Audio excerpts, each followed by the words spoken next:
Hello friends, કેમ છો? બધા મજામાં? ચાલો આપણે આગળ વધીએ. આપણને તે વખતે ભણવાની મજા આવેલી ને.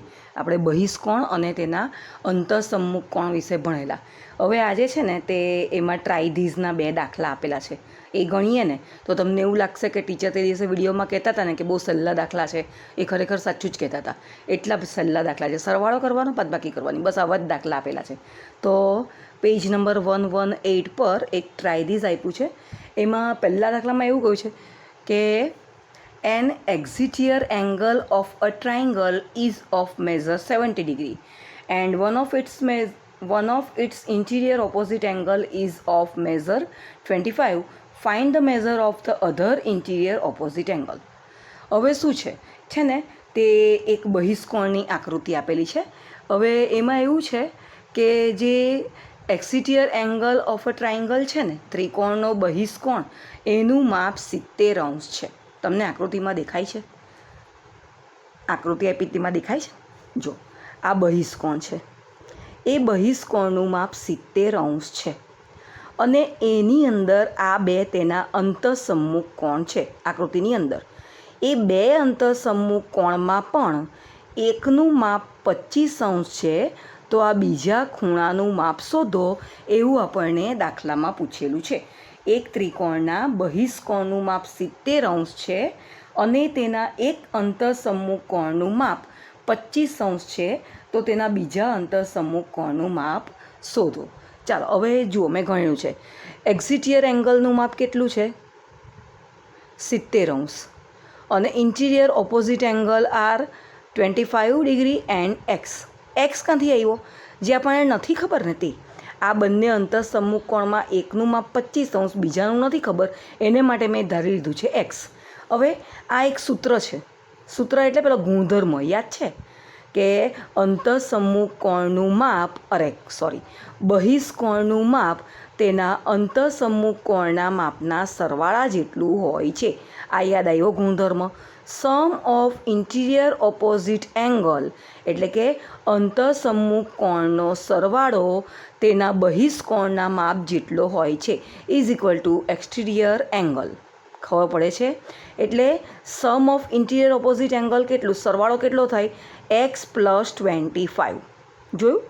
એક્સ અને 25નો સરવાળો. X plus 25 is equal to 70 degree. તો x is equal to 70 minus 25. આ કેવી રીતે આવ્યું? આ તો આપણે ચોથા ચેપ્ટરની અંદર આ ભણી ગયા. સમીકરણના ચેપ્ટરની અંદર ઇક્વેશનમાં ભણી ગયા કે આ +25 જે લેફ્ટ સાઈડ પર છે એ રાઈટ સાઈડ પર આવી જાય તો -25 થઈ જાય. આવી ગયું યાદ? તો x is equal to 70 degree minus 25 degree is equal two 45 degree. ખ્યાલ આવી ગયો? તો the required interior opposite angle is equal two 45 degree. સમજ પડી? હવે તમે જુઓ, 45 અને 25નો સરવાળો કરો ને એટલે 70 આવી જાય. આવું છે. અંતઃસમ્મુખ કોણનો સરવાળો જેટલો પણ હોય તે તેના બહિષ્કોણનું માપ કહેવાય. આ એક ગુણધર્મ આપણે બરાબર યાદ રાખવાનો. એના પર આધારિત આપણને પરીક્ષામાં પણ દાખલા પૂછાઈ શકે છે. બરાબર? ચાલો હવે આપણે બીજો દાખલો જોઈએ. The two interior opposite angles of an exterior angle of a triangle are 60 degree and 80 degree. Find the measure of the exterior angle. શું કહે છે? એક ત્રિકોણના બહિષ્કોણના અંતઃસમ્મુખ કોણના માપ આપ્યા છે 60° અને 80°. જે ત્રિકોણ છે ને એ બહિષ્કોણ ધરાવે છે. તો એ બહિષ્કોણમાં તેના 2 અંતઃસમ્મુખ કોણ છે એના 2ના માપ છે 60° અને 80°. તો તેના બહિષ્કોણનું માપ શોધો. ચાલો જુઓ કઈ રીતે થાય. ઇન્ટિરિયર એંગલના માપ કેટલા છે? 60° અને 80°. અને તેની મદદથી આપણે તેના બહિષ્કોણનું માપ શોધવાનું છે. તો exterior angle is equal to sum of interior opposite angles. તો કેટલા આવે એ બંનેનો સરવાળો? 60° અને 80°. તો સરવાળો કેટલો થવાનો? 8 ને 6 14, 140°. તો આ પ્રમાણે બહિષ્કોણનું માપ આવી ગયું 140°. સમજ પડે છે આવા દાખલામાં? જો અંતઃસમ્મુખ કોણના માપ આપ્યા હોય તો એનો સરવાળો કરો એટલે બહિષ્કોણનું માપ મળી જાય. અને બહિષ્કોણનું માપ આપ્યું હોય અને બે અંતઃસમ્મુખ કોણમાંથી એકનું માપ આપ્યું હોય તો બીજાનું માપ તેની બાદબાકી કરવાથી શોધી શકાય છે. ખ્યાલ આવી ગયો આટલી વસ્તુ? આ એક ગુણધર્મ બરાબર યાદ રાખજો. આના પછીનું જે સ્વાધ્યાય છે ને એમાં પણ બધા દાખલા આ જ પ્રમાણે આપેલા છે. ચાલો હવે આપણે ત્રીજામાં જોઈએ. ત્રીજા દાખલામાં શું છે? એમાં એક આકૃતિ આપી છે. એ આકૃતિ મેં પણ દોરી છે. જુઓ, question number 3. Is something wrong in this diagram? Comment. હવે એમ કીધું છે કે આકૃતિ દોરી છે ને એમાં તમને કંઈક ખોટું લાગે છે? જોઈએ હવે શું ખોટું લાગે છે તે આપણે શોધીએ. બહિષ્કોણનું માપ છે 50° અને એના અંતઃસમ્મુખ કોણનું માપ છે 50° અને 50°. તો બરાબર ખબર પડી કે શું ખોટું છે. જો બે રીતે વિચાર કરી શકાય. આ 50° છે ને તો આ બંનેનું માપ 50-50° નહીં આવે, કારણ કે આ બંનેનો સરવાળો કેટલો થવાનો? 50 ને 50 100 થઈ જાય ને. તો પછી આનું માપ 100° હોવું જોઈએ. એટલે આકૃતિની અંદર માપ ખોટા છે. સમજ પડી? જો મેં શું લખ્યું છે આપણે એને સમજાવવાનું પણ છે. We know that an exterior angle of a triangle is equal to the sum of interior opposite angles. Here interior angles are 50° each and exterior angle is 50°. જુઓ શું છે, આપણને ખબર છે કે એનો જે ત્રિકોણ છે એના બહિષ્કોણનું માપ તેના અંતઃસમ્મુખ કોણના માપના સરવાળા જેટલું હોય છે. અહીં ઇન્ટિરિયર એંગલ્સ અંતઃસમ્મુખ કોણમાં 50° છે. બંનેના માપ 50-50 આપ્યા છે. એન્ડ એક્સટિરિયર એંગલ ઇઝ 50 અને તેના બહિષ્કોણનું માપ પણ 50° છે. This triangle can not be formed. જો આ પ્રમાણે એના માપ હશે ને તો આ ત્રિકોણ શક્ય નથી, કારણ કે 50° બરાબર નથી 50 + 50. 50 ને 50નો સરવાળો તો 100 થવાનો. તો 50 બરાબર 100 થોડું કહેવાય. એટલે આકૃતિ ખોટી છે, આકૃતિના માપ ખોટા છે. એ આ પ્રમાણે સમજાવવાનું રહેશે. ખ્યાલ આવી ગયો? અહીંયા જો 100 હોય ને તો આ ખૂણો પણ આમ નહીં દોરાય, આમ દોરાય. 100 હોય અને આ બે 50-50 હોય તો બરાબર છે. અથવા તો આકૃતિ આમ જ દોરેલી હોય અને આ 50° હોય તો આ બે ખૂણાના માપ અલગ અલગ હોવા જોઈએ. આ એની અંદર સુધારો આપણે તો નહીં કરી શકીએ, પણ આપણને પૂછ્યું છે ને કે આની અંદર સમથિંગ રોંગ, તો આ વસ્તુ ખોટી છે એ આ પ્રમાણે સમજાવી દેવાની. બરાબર? ચાલો હવે આપણે જોઈએ એક્સરસાઇઝ નંબર 6.2. એની અંદર ક્વેશ્ચન નંબર ફર્સ્ટ શું છે? Find the value of unknown exterior angle x in the following diagram. એટલે શું? નીચે ઘણી બધી આકૃતિ આપી છે, 6 આકૃતિ આપી છે. તો એ 6 આકૃતિમાં બહિષ્કોણ એક્સનું માપ શોધવાનું છે. બરાબર છે? હવે મેં તમને આગળ કહ્યું તેમ મેં એક પણ આકૃતિ દોરી નથી. તો તમારે દોરવાની કે નહીં દોરવાની? બોલો, વિચાર કરો. તમારે આકૃતિ દોરવાની કે નહીં દોરવાની? તમારે તમારી નોટની અંદર એક આકૃતિ દોરવાની રહેશે.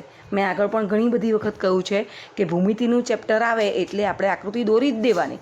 ટીચર કહે તેની રાહ જોવાની નથી કે ટીચર નથી દોર્યું એટલે આપણે પણ નથી દોરવાનું, એવું કરવાનું નથી. તમારે એક આકૃતિ દોરવાની અને તેની અંદર પછી મેં જે દાખલો સમજાવ્યો છે તે પ્રમાણે દાખલો ગણવાનો રહેશે. ચાલો પહેલાંમાં જોઈએ કે ઇન્ટિરિયર ઓપોઝિટ એંગલ્સના માપ આપ્યા છે 50° અને 70°. બે માપ આપ્યા છે. જુઓ, 50 અને 70. કોના માપ છે આ? અંતઃસમ્મુખ કોણના માપ આપ્યા છે 50° અને 70°. તો એની પરથી આપણે બહિષ્કોણનું માપ શોધવાનું છે. Exterior angle is equal to sum of the interior opposite angle. તો એક્સટિરિયર એંગલ છે એને માટે એક્સ આપ્યું છે, તો એક્સનું માપ આવશે બે અંતઃસમ્મુખ કોણનો સરવાળો 50 + 70, એટલે એક્સનું માપ આવી જવાનું 120°. એક્સનું માપ આવી ગયું 120°. ચાલો હવે તમે વિચાર કરો, ઇઝી દાખલા છે ને. શું કરવાનું છે? બે અંતઃસમ્મુખ કોણનું માપ આપ્યું હોય એ બંનેનો સરવાળો કરો એટલે તમને બહિષ્કોણનું માપ મળી જાય. દરેક દાખલામાં સેમ વે આ જ પદ્ધતિ રહેવાની છે. એક પણ દાખલો આમાં બદલાવાનો નથી. પ્રશ્ન પહેલાંની અંદર જે 6 દાખલા ગણવાના છે એ 6 દાખલા આ જ પ્રમાણે કરવાના રહેશે. ચાલો ફટાફટ આપણે બીજો દાખલો જોઈએ. બીજા દાખલાની અંદર બે અંતઃસમ્મુખ કોણનું માપ આપ્યું છે 65 અને 45°. ઇન્ટિરિયર ઓપોઝિટ એંગલ અંતઃસમ્મુખ કોણનું માપ આપ્યું છે 65° એન્ડ 45°. તો આપણે એના એક્સટિરિયર એંગલનું માપ શોધવાનું છે. Exterior angle is equal to sum of the interior opposite angles, અંતઃસમ્મુખ કોણનો સરવાળો. તો x is equal to 65 degree plus 45 degree, x is equal to 110. હવે તમને જો સરવાળો પણ નહીં આવડતો હોય તો આ દાખલામાં તો પછી મારથી કંઈ કરી નહીં શકાય. સરવાળો ખોટો પડે એટલે આપણો દાખલો ખોટો. 65 અને 45નો સરવાળો આવે 5 ને 5 10 16 વધી તેની 1, 6 ને 1 7, 7 ને 4 11. એટલે એક્સનું માપ આવ્યું 110°. સમજ પડી ગઈ છે? ચાલો હવે ત્રીજો દાખલો જોઈએ. આપણે આગળ વધીએ. આ દાખલામાં છે ને મારે વધારે કંઈક મહેનત કરવાની જરૂર નથી, કારણ કે તમે પણ એક તો હવે હોશિયાર થઈ ગયા છો ધીરે ધીરે, અને દાખલા ઇઝી થઈ ગયા છે, બરાબર ને? ચાલો હવે આપણે જોઈએ ત્રીજો દાખલો. ત્રીજા દાખલામાં અંતઃસમ્મુખ કોણનું માપ આપ્યું છે 30° અને 40°. બરાબર છે? ચાલો, interior opposite angles are 30 degree and 40 degree. તો exterior angle is equal to sum of the interior opposite angles. એટલે x is equal to 30 degree plus 40 degree, x is equal to 70 degree. 40 ને 3 70. એટલે એક્સનું માપ આવી ગયું 70°. જોઉં છો? સમજ પડે છે તમને? આમાં છે ને આકૃતિ જરાક જુદી રીતે દોરીને આપી છે, પણ આપણે એ બધામાં પડવાનું નહીં. આપણને તો શું આપ્યું છે? 2 અંતઃસમ્મુખ કોણ આપ્યા છે અને એના બહિષ્કોણનું માપ શોધવાનું છે. તો એ પ્રમાણે શોધી કાઢવાનું. સૂત્ર આપણને ખબર છે. પછી તમારે એવું નહીં વિચારવાનું કે આમાં તો આકૃતિમાં બહિષ્કોણ આમ દોર્યો છે, આમાં આ પ્રમાણે દોર્યો છે, તો ટીચર કઈ રીતે ગણીએ? એવું કંઈ નહીં. તમારે જોઈ લેવાનું બહિષ્કોણ આપ્યો છે ને એક્સ, એનું માપ શોધવાનું છે. ચાલો હવે આપણે ચોથી આકૃતિમાં જોઈએ. ચોથી આકૃતિ એટલે આપણે પેજ ફેરવી નાખીએ ને, મારી નોટમાં આ બાજુનું પેજ આવી જશે. જો મેં પણ તમારી સાથે કેટલી બધી મહેનત કરી છે, દેખાય છે તમને? મારો તો એક 200 પાનાનો ચોપડો ભરાઈ ગયો અને આ બીજો ચોપડો મેં ચાલુ કર્યો. તમને હું જે વિડીયો બનાવીને આપું છું તો તમે જોશો કે એક દાખલા મેં પ્રયત્ન કરવાના હોય કે સ્વાધ્યાયના હોય, એક દાખલા મેં મારી જાતે નોટમાં ગણ્યા છે અને એના ફોટા હું તમને મોકલું છું. હું તમને ગાઈડના કે એવા તેવા બેઠા ફોટા આપી દેતી નથી. અમે બધા દાખલા ગણ્યા છે, તો તમારે પણ એ પ્રમાણે મહેનત કરવી જોઈએ મારી સાથે, બરાબર ને? કરશો ને? તમારી નોટ એકદમ કમ્પ્લીટ તૈયાર કરી નાખજો, બરાબર છે? ચાલો હવે કયો દાખલો આવ્યો? આપણે ચોથા નંબરનો દાખલો. તો 5મો દાખલો આવી ગયો. તો ચોથો દાખલો ક્યાં ગયો? ચોથો દાખલો આની અંદર જ છે, જુઓ. ઇન્ટિરિયર ઓપોઝિટ એંગલ્સનું માપ આપ્યું છે 60° અને 60°. જોયું? અંતઃસમ્મુખ કોણનું માપ આપ્યું છે 60 અને 60. બોલો સરવાળો કેટલો આવશે? 120°. કેવી રીતે? એનું સૂત્ર છે exterior angle is equal to sum of the interior opposite angle. એટલે x is equal to 60 degree plus 60 degree, x is equal to 120 degree. એટલે બહિષ્કોણનું માપ આવી ગયું 120°. ચાલો હવે હું પેજ ફેરવું. હવે પહેલાં આગળથી આવી ગયેલા આપણે આ પેજ પર, હે ને? ચાલો જુઓ, એમાં 2 ખૂણાનું માપ આપ્યું છે 50° અને 50°. The interior opposite angles R 50 degree and 50 degree.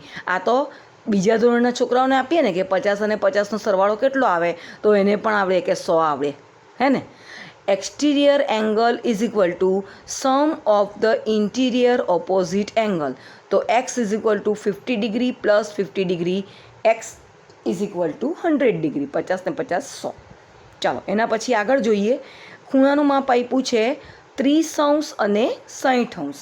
જે અંતઃસમ્મુખ કોણ છે, ઇન્ટિરિયર ઓપોઝિટ એંગલ્સ છે, એનું માપ આપ્યું છે 60° અને 30°. આપણે એના બહિષ્કોણનું માપ શોધીએ તો exterior angle is equal to sum of the interior opposite angle. દરેકમાં આ સૂત્ર લખી જ દેવાનું, નહીં તો પાછો આપણો અડધો માર્ક કપાઈ જાય. ધ્યાન રાખજો, મેં પણ એક દાખલામાં આળસ કર્યા વગર આ સૂત્ર લખેલું જ છે. તમારે ફક્ત આટલું નથી લખી દેવાનું કે 30 ને 60 90 x બરાબર 90. આ તમારે એનો ગુણધર્મ છે, એનું સૂત્ર છે. તે લખી દેવાનું. Exterior angle is equal to sum of the interior opposite angle. X is equal to 30 degree plus 60 degree, x is equal to 90 degree, એટલે કે બહિષ્કોણનું માપ આવી ગયું 90°. બરાબર. ચલો હવે જરાક ચોપડી લઈને બેસી જાઓ. તો એમ તો ચોપડી તમારી સાથે હોય જ, પણ પહેલા દાખલામાં જો જરૂર નહીં પડી હોય તો હવે બીજા દાખલામાં તો જરૂર પડવાની જ છે, કારણ કે બીજો દાખલો જરાક જુદી રીતે આપ્યો છે. બીજા દાખલામાં પણ પહેલા દાખલામાં જે મેથડ હશે ને તે જ સેમ 6 દાખલામાં જશે. બરાબર. 1-2 દાખલા હું સમજાવીશ ને, બાકીના દાખલા તો હું તમને જાતે જ ગણવા આપવાની છું, એટલે તમને પણ ખબર પડે ને કે અમને જાતે દાખલા આવડે છે. ચલો બીજા દાખલામાં એવું આપ્યું છે, find the value of the unknown interior angle x in the following figures. એમ તો ટ્રાય ધીઝમાં આવો દાખલો આવી જ ગયો. આમાં છે ને તમને બહિષ્કોણનું માપ આપી દીધેલું છે અને તમારે શું શોધવાનું છે? 2 અંતરસમ્મુખ કોણમાંથી ગમે તે એક અંતરસમ્મુખ કોણનું માપ શોધવાનું છે. સમજ પડે છે? આકૃતિ જોઈ બધાએ? ચોપડી ખુલ્લી છે, બરાબર ને? જો ચોપડી ખુલ્લી હશે તો આપણને ટીચર શું બોલે છે તો ફટાફટ આવડી જાય, હે ને? ચલો ક્વેશ્ચન નંબર 2 જુઓ. પહેલો દાખલો, એની જરાક મેથડ બદલાય છે ને તે કઈ રીતે બદલાય તે આપણે જોઈ લઈએ. જુઓ પહેલું, આમાં એક્સટીરિયર એંગલનું માપ આપ્યું છે 115. પહેલા દાખલામાં બહિષ્કોણનું માપ આપ્યું છે 115° અને one of the interior opposite angle is equal to 50 degree. એમાંથી એક અંતરસમ્મુખ કોણનું માપ આપ્યું છે 50°. One of the interior opposite angle, એક અંતરસમ્મુખ કોણનું માપ આપ્યું છે 50° and second angle is equal two x. X કાં છે? ઉપર આપ્યું છે અનનોન ઇન્ટિરિયર એંગલ એક્સ છે ને, એટલે સેકન્ડ એંગલ જે છે, બીજો કોણ છે, બીજો ખૂણો, તેનું માપ એક્સ છે. બસ. તો આના પછી તો બધું હવે ઉપર જેમ ગણ્યું તેમ જ. Sum of the interior opposite angle is equal to exterior angle. આમાં છે ને આમથી આમ કરી નાખ્યું છે મેં. પહેલા દાખલામાં શું કરતા હતા જુઓ, એક્સટીરિયર એંગલ લેફ્ટ સાઈડ પર લખતા હતા, હવે મેં એ રાઈટ સાઈડ પર લખી દીધું છે. સમજ પડે છે ને? આ બરાબરની આ બાજુ ને આ બાજુ બંને સરખું જ છે, એટલે એ પ્રમાણે આપણે થોડો આમ તેમ કરી શકાય આપણાથી. જુઓ, the sum of the interior opposite angle is equal to exterior angle x plus 50 is equal to 115. X plus 50 કાં છે? એક એંગલ છે એક્સ, બીજો એંગલ છે 50, તો એક્સ અને 50નો સરવાળો 115°. બરાબર ને? તો હવે આમાં શું કરવાનું? 115°માંથી 50 બાદ કરો તો એક્સ બરાબર 115 ઓછા 50, તો એક્સનું માપ આવી ગયું 65°. સમજ પડી ગયું? 115માંથી 50 બાદ કરો એટલે 65 આવે, તો જે બીજો અંતરસમ્મુખ કોણ છે એનું માપ આવી જાય 65°. સમજ પડે છે? એટલે આમાં થોડુંક આપણે લખાણ વધશે, બાકી છે પહેલાંના જેવા જ દાખલા. ચલો બીજા દાખલામાં જોઈએ આપણે. એકનું માપ આપ્યું છે 70° અને બહિષ્કોણનું માપ આપ્યું છે 100°. તો બીજા ખૂણાનું માપ આપણને કેટલું મળે? ચાલો મોડે ગણો તો હવે 30°, કારણ કે 100માંથી 70 બાદ કરો એટલે કેટલા આવી જવાના? 30° આવી જાય. સમજ પડે છે આ વસ્તુ? ચાલો હવે આપણે જોઈએ નોટની અંદર. નોટમાં મારે પાછળ ફેરવવું પડશે, એક જ પેજ ફેરવું છે ને તે જોઈએ ને. હા ચાલો, આવ્યો આ દાખલો? ચાલો બીજો દાખલો જુઓ.